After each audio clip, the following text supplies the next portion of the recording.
donc moi je suis ingénieur écologue au Conservatoire d'espaces naturels, donc mon truc c'est plutôt la faune, la flore, les habitats naturels, etc. Et je suis doctorant la nuit, je bague des mouettes, enfin voilà. Et l'idée quand même, c'est qu'on s'est vite rendu compte, ça fait 11 ans que je suis au conservatoire, on s'est vite rendu compte qu'en fait sans l'agriculture on était mort. On était mort dans le sens où on avait de l'argent pour acquérir des milieux, c'est vraiment l'objet statutaire des conservatoires, donc acquérir ou faire des baux amphithéotiques, parce que la préemption on en fait, mais il faut vraiment que ce soit un site remarquable qui soit vraiment menacé, et après je dirais l'intégration locale est compliquée quand on préempte. Ça fait un peu Corée du Nord, un peu notre truc. Et donc du coup, on s'est rendu compte qu'il fallait qu'on arrive à... On n'allait pas se transformer en éleveur, mais qu'il fallait qu'on arrive à agglomérer un paquet de gens qui ont cette compétence-là, qui sortent de notre milieu d'écologue, à savoir comment on crée une filière, comment on accompagne l'installation d'éleveurs, comment on règle les problèmes et comment on arrive à des solutions, des objectifs tels que Corinne l'a présenté. Voilà un petit peu le truc. Donc là j'ai mis une diapo, alors je commence, d'apparemment c'est plutôt des bonnes nouvelles, et puis après je finis par les moins bonnes nouvelles. Donc aujourd'hui c'est une démarche de bassin, hein. Comme je vous le disais, ça a démarré dans le Loiret. Moi j'étais un petit peu au bout de la démarche, et après on s'est rendu compte que les autres conservatoires avaient les mêmes problématiques que nous, c'est-à-dire que sur la Loire et l'Allier, on a des milieux qui se ferment, sauf que c'est les milieux ouverts qui concentrent les enjeux de biodiversité. Et puis quand on fait le calcul, on voit aussi que 50% des éleveurs, dans 5 ans, ils auront disparu, avec en plus des discours de la part des éleveurs qui disent à leurs enfants, bah reprends pas, c'est compliqué, enfin vous allez peut-être parler ce matin, encore désolé de mon retard, c'est compliqué, moi j'ai bouffé ma vie là-dessus, on ne gagne pas d'argent, enfin il y a des choses à tordre, comme rumeur ou comme fait, mais voilà, avec un discours qui n'est pas évident, et donc on se dit, bah voilà, il y a deux options, soit on fait de l'écobuage sur toute la Loire, je rigole, soit on met du mécanique, et vous allez voir tout à l'heure les chiffres, il faudrait 8 à 9 millions d'euros par an et par département pour avoir une opération de restauration qui soit aussi performante que celle d'un éleveur, sans compter le volet création d'emplois, Corinne en a parlé, création d'emplois, vitalité des territoires, circuits courts, etc. Donc voilà un petit peu l'idée. Alors, je tords aussi le cou à un truc. Aujourd'hui, moi, quand je rencontre des élus, il y en a peut-être ici, ils nous disent « Monsieur Hippolyte, c'est super, des moutons sur la Loire, c'est novateur, innovant, on est dans l'air du temps ». Bon, on ne va pas se raconter d'histoire, il y avait 800 000 brebis en Sologne en 1900, et puis 240 000 brebis en Loire moyenne également. Donc on est plutôt sur quelque chose de... On revient sur des choses qui existaient. Bon, après, l'élevage a disparu puisque la mode, c'était plutôt de produire. Hein, la Beauce, grenier de l'Europe, etc. On encourage des systèmes productifs et pas d'itinérance avec des races rustiques. Et puis on a aussi un facteur écologique fort, c'est que la Loire a été énormément creusée pour les alluvions, et on a une incision du lit de la Loire de 2 mètres, ce qui fait qu'on a plein de zones qui étaient inondées avant et qui ne le sont plus. Et quand je dis qu'elles sont inondées, ça a décapé des milieux pionniers sur lesquels les enjeux écologiques sont forts. Donc on voit que c'est un mode d'entretien qui a existé. On sait qu'aujourd'hui, quand on fait la littérature, que ça permet de régler un bon nombre d'objectifs de gestion pour les conservatoires. Alors, ce n'est pas des castors, les brebis qui vont couper des arbres comme ça, bien évidemment, mais sur le volet prairies, arbustes, arbustifs, etc., on a des résultats très probants. Et donc, pour nous, c'est vraiment quelque chose à mettre en œuvre aujourd'hui dans les conservatoires, de faire du pâturage. Donc, est née l'opération Pasto-Loire, avec donc quelque chose d'embryonnaire en 90, et puis maintenant, vous allez voir après, des milliers de brebis, des milliers d'hectares, des vaches, des couklières du Berry, etc., etc. Mais l'enjeu, il est triple, et c'est le dernier qui est très important. Le premier, c'est, voilà, conservatoire, nous, on est écologues, ce qu'on veut, c'est entretenir nos milieux ouverts, Natura 2000, etc. Ce qu'on veut aussi, c'est que la Loire, elle a beau être endiguée, elle en reste vraiment capricieuse, et l'agence de l'eau est vigilante là-dessus, c'est de maintenir des zones d'expansion de crue, puisque, voilà, on a des zones ouvertes, donc là, l'eau s'épanche, et puis revient doucement, alors que si elle reste dans les digues, etc., on a des choses plutôt plus violentes. Mais ces deux enjeux-là, ces deux objectifs-là, ils ne peuvent être réalisés que si derrière on a des éleveurs qui ont un système viable, vertueux, mais viable. C'est-à-dire que développer de l'ingénierie financière avec des fonds publics, développer de l'ingénierie du conservatoire, mobiliser des éleveurs si au bout de 3 ans le système tombe à l'eau parce qu'il ne sort pas des revenus, c'est un gâchis pour tout le monde, c'est un gâchis social, les éleveurs ont divorcé, il y a des emprunts qui courent, nous on a mis de l'argent pour quelque chose qui n'est pas viable, donc il y a un vrai objectif. Le point de mire, c'est vraiment de développer des outils qui ne soient pas des choses qui fassent plaisir à l'écologue, parce que nous on a des ambitions comme ça. L'éleveur, lui, ce qu'il veut, c'est une ambition là pour que ces animaux puissent grossir, avoir de la viande et dégager des revenus. Et après, il faut qu'on trouve un curseur, nous, entre milieu, pour que lui, il fasse un peu d'effort et que nous, on abaisse nos... Alors, c'est pas des fantasmes d'écologues, mais c'est vrai qu'on aimerait bien que la brebis soit botaniste et qu'elle mange ça et pas ça. Donc, on sait que c'est pas possible. Mais en tout cas, on essaye, voilà, d'avoir un curseur pour que tout le monde s'y retrouve. Donc, typiquement, là, vous avez Guilly, donc vous avez la Loire en haut. Hein, je ne vais pas me lever faire la Miss Météo, mais vous avez la Loire en haut, et au milieu, par exemple, vous avez un rio qui était avant inondé, qui était décapé par des crues morphogènes qu'on n'a plus. Et donc cette flore-là, qui est que des espèces d'intérêt européennes, en directive d'habitat, elles ne peuvent subsister que si on a soit un décapage par l'eau, soit un pâturage fort par des moutons ou autres ruminants qui vont manger la matière organique qui pousse, l'herbe, et puis l'exporter, et puis aussi avec leurs sabots vont gratter, etc. Alors bon, les sangliers le font très bien, mais les sangliers, c'est pas trop ce qu'on veut, et les lapins, qui avaient aussi une action, ont disparu sur la Loire. Donc nous, voilà, c'est comment on peut travailler là-dessus. Alors on pourrait mettre du mécanique à 5 ou 6 000 € hectare par an. Moi, je vous dis, j'ai 1000 hectares en bord de Loire, dans le Loiret, on fait les comptes, on n'y est pas. Et donc, voilà, si je vous refais un petit état en arrière, on est sur le même rio. Hein. Donc vous avez la Loire en haut et puis le rio avant. Donc en 1960, on avait du pâturage, on avait des lapins de Garenne, on avait des crues. Et on avait donc prairie pelouse, c'est ce qui nous intéresse. On avait beaucoup de jaunes, on avait un petit peu de forêt alluviale. Et puis tout a foutu le camp. On a de l'enfoncement du lit à cause de l'extraction alluvionnaire. On n'a plus de crues, on n'a plus de pâturage. Donc on a la double peine, plus d'entretien. Et puis on développe la végétation qui était avant pas inondée. Donc en fait, on a remis en 97 du pâturage, avec un peu de mécanique au départ pour que les brebis puissent quand même s'insérer dans la fruticée qui était vraiment dense.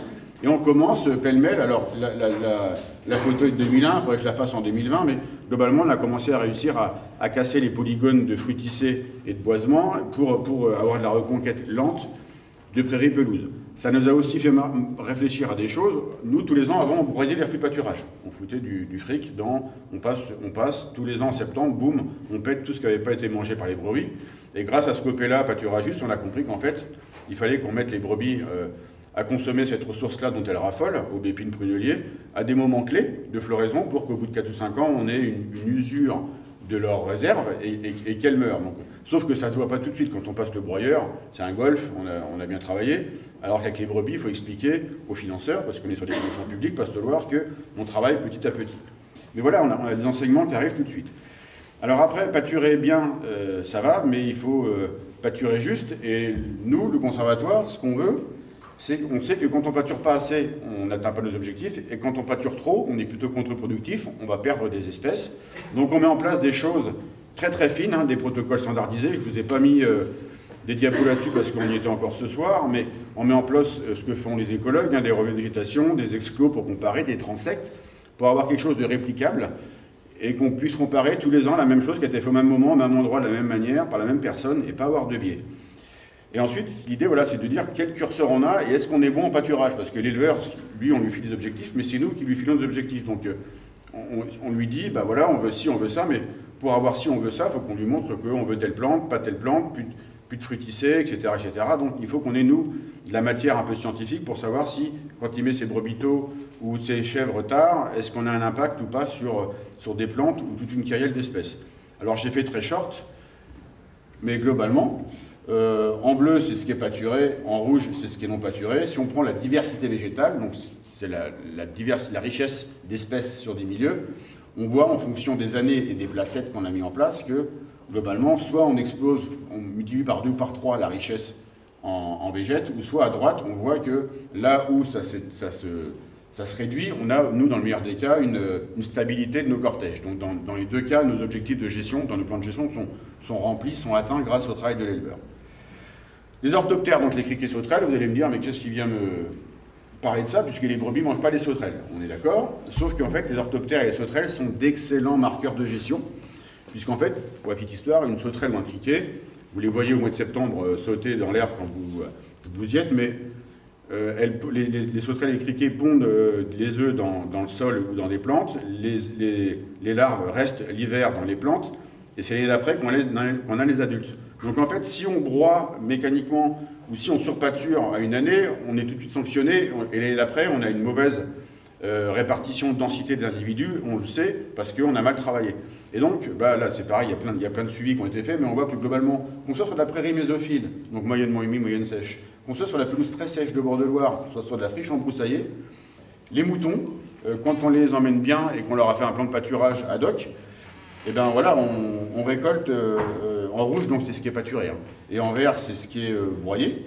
On voit que quand on broie, on nettoie tout, on flingue tout, et c'est pratique. Enfin, on a bien travaillé, on a passé le broyeur, on n'a pas exporté la végétation, donc on n'est pas bon, mais on a broyé, et que quand on pâture, avec une technicité proposée à l'éleveur, on a tout de suite x5, x6 de densité d'orthoptère. Donc là, c'est aussi quelque chose d'intéressant. On pourrait le faire avec les libellules, on pourrait le faire avec d'autres espèces. On va parler un petit peu pognon. On a fait un gros travail, nous, pour vendre à nos financeurs que foutre 40 000 ou 50 000 euros de clôture la première année pour un éleveur, c'est effectivement 4 fois plus cher que 10 000 euros pour broyer 5 hectares, mais que sur 10 ans ou 30 ans, le système était beaucoup plus vertueux économiquement, puisqu'on avait un investissement fort en termes de clôture et potentiellement de transport d'animaux, mais qu'après, le système était, enfin l'éleveur, on ne le payait pas, il avait un système qui était, entre guillemets, gratuit pour la collectivité et les entretiens et les objectifs étaient atteints. Donc on a comparé nos contrats Natura 2000 où on fait du broyage sans exportation. Donc là on n'est pas bien, on broie, mais on n'exporte pas la matière, donc nous on s'y retrouve pas, on a quelque chose qui est propre, mais on s'y retrouve pas en termes de dynamique végétale, puisqu'il nous intéresse c'est la pelouse maigre, la prairie maigre, donc pas de mulch et pas d'enrichissement de la matière. On a du broyage exportation en bleu, donc là tout de suite c'est 2800 euros, on est sur des coûts de 2012, hein. Donc aujourd'hui on est sur des choses qui sont plutôt 3 ou 4 000 euros à l'hectare pour broyer et exporter. Et à côté on a toute notre kyrielle de pastoralisme, donc pâturage itinérant avec ou sans enclos, pâturage itinérant avec ou sans gardiennage, pâturage fixe, etc. puisque nos milieux de bord de Loire ont des technicités différentes. En fonction de la taille du site, on va être sur du fixe. Et en fonction, si c'est des boyaux de quelques hectares, on va demander une transhumance. Mais globalement, on va regarder les coûts. On est sur des coûts qui vont aller de 800 à 1200 euros par hectare et par an. Si on amortit la clôture, si on amortit le parc, la batterie pour l'électricité, si on amortit l'acquisition d'un chien de troupeau. Ça commence à frissonner un peu avec les patous en région centre. Avec les loups qui se trimballent, mais il y a des choses, mais globalement, si on amortit ça sur 10 ou 15 ans d'un éleveur qui vient sur site, on est sur quelque chose de très très compétitif, et en plus compétitif d'un point de vue financier, mais compétitif en termes de résultats, je dirais, pour l'écologue. Pour vous faire voyager, je vous mets 2-3 diapos de milieux qui sont pâturés en bord de Loire, donc c'est des milieux très hétérogènes dans le temps et dans l'espace. On va avoir des bords de Loire, typiquement là on va voir en bas des gravières très séchantes, donc qui vont être consommables en mai. Alors pas cette année bien sûr, ça a été vert, on a eu de l'herbe sous les bras toute l'année, mais globalement jusqu'en mai, les milieux vont être ensuite grillés, il va falloir avoir des pluies qui rechargent pour avoir du verdissement. Pour remonter un peu, vous avez de la prairie mésophile avec un peu de mégaphorbier, de la végétation de talus.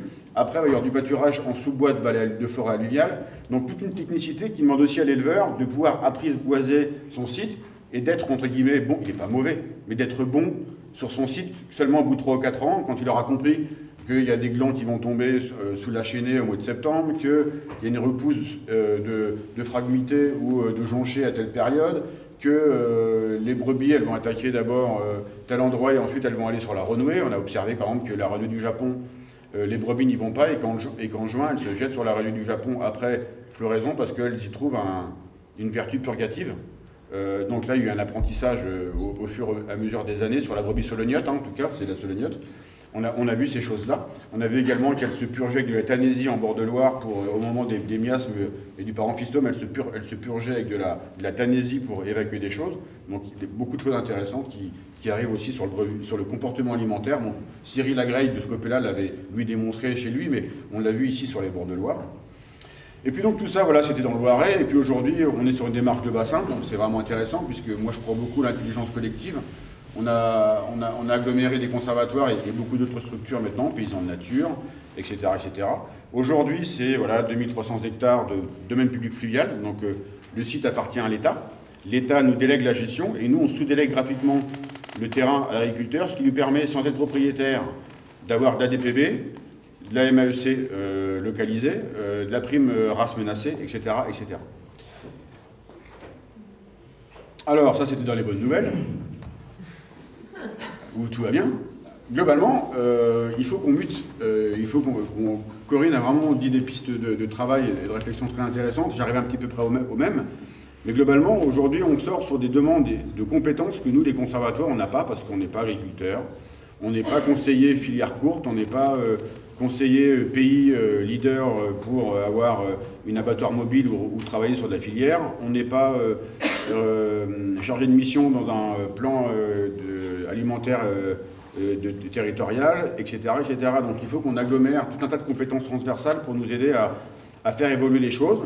On est sur un souhait de faire une véritable reconnaissance des éleveurs sur nos milieux. Et là encore, je parle de la prairie, mais je vous emmènerai dans les départements de la région centrale à côté. On a le râle déjeuner dans les vallées angevines ou vallée du Cher, où il faut aussi un éleveur qui a un cahier des charges intéressant.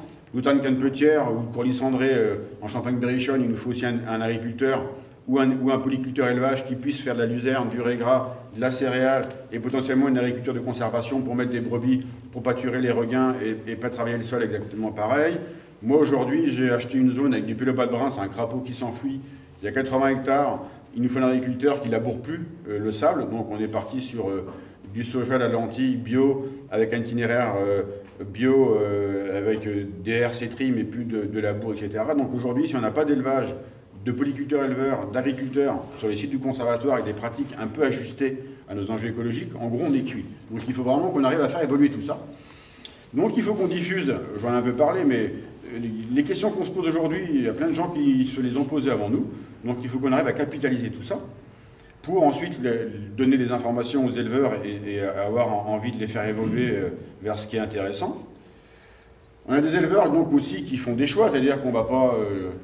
Moi, j'interviens dans les VPREA à Vendôme ou à Orléans, j'ai des éleveurs qui veulent faire du pâturage, mais quand je leur propose ça, ils ne sont pas intéressés, d'autres sont intéressés, donc il faut qu'on arrive à avoir des éleveurs qui, dès le départ, ont fait des choix.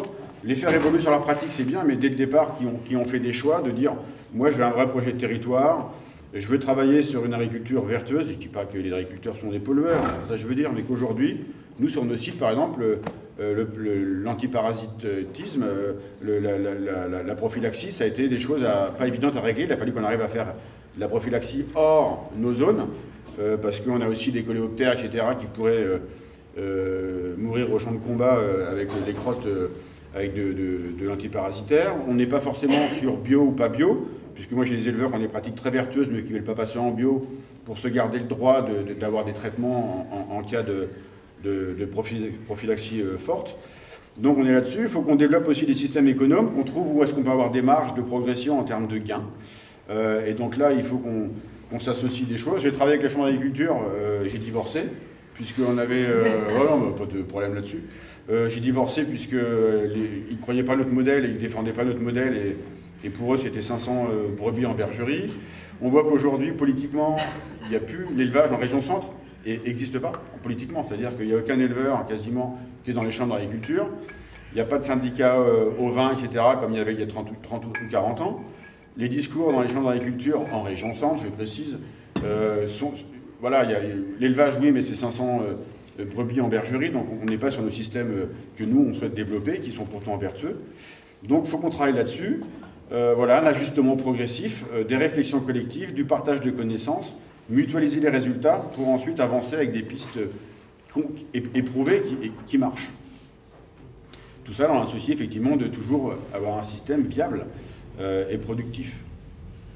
La finalité, je l'ai dit, je le redis, ça transpire un peu dans mon exposé, mais moi je suis persuadé, alors on va peut-être me dire, je suis utopique, il faut que j'arrête la tisane après repas, que me fait ma femme le soir, mais je crois aujourd'hui qu'on peut produire bien, produire mieux, tout en produisant sur des sites à très haute valeur écologique, à très haute valeur biologique. Je suis convaincu, et on a l'exemple sur les zones à pélobat de brun, on l'a sur des zones à Outarde ou sur les bords de Loire, où nos sites ils sont en réserve naturelle nationale, on a 350 espèces de plantes protégées, autant d'insectes. Ça fait 20 ans qu'on a de l'élevage et on ne perd pas nos espèces. On ne perd pas nos espèces. On n'en gagne pas forcément, mais on n'en perd pas. Donc ça veut bien dire que les gars qui viennent pâturer, quand ils repartent, le capital biodiversité est toujours présent. Et quand ils repartent, ils vendent leurs agneaux à l'Aïd, ils font de la sélection pour vendre de la solognote pure, etc., etc. Et en tout cas, ils vivent. Alors bon, ça va jamais, ça pourrait toujours être mieux, mais ils vivent de leur production. Et à côté de nous, nos enjeux, nos atteintes, enfin nos objectifs écologiques sont maintenus. Donc aujourd'hui, moi, je reste convaincu qu'on peut produire bien, mieux, tout en ayant une biodiversité forte, et en plus en revitalisant des projets de territoire. Je vois des élus aujourd'hui, ils me disent, bah, monsieur Pouillet, j'ai perdu mon tribunal, j'ai perdu ma poste, j'ai perdu mon boulanger. Demain, grâce à la découpe que fait un tel à tel endroit et la vente en caissette, j'ai un marché bio, alors qui est petit, mais j'ai un marché bio qui marche. J'ai des gens qui s'installent, j'ai de la volaille de chair à côté, etc. J'ai un boucher qui commence à se dire, bah, est-ce que je ne vais pas intégrer ça dans ma démarche et donc peut-être pas couler ma boucherie. Et donc il y a aussi cette revitalisation de territoire qui, à mon avis, est quelque chose d'intimement lié à tout ça. L'idée, c'est aussi de moins dépendre des subventions publiques. Moi, je fais de la MAEC. C'est chiant parce que vendre de la MAE à des éleveurs, on leur dit, tu vas être payé que dans 2 ans. Cette année, c'est comme ça, l'année prochaine, tu es tranquille, le grille des charges va encore changer. Ton plafond de cette année ne sera pas le même que l'année prochaine.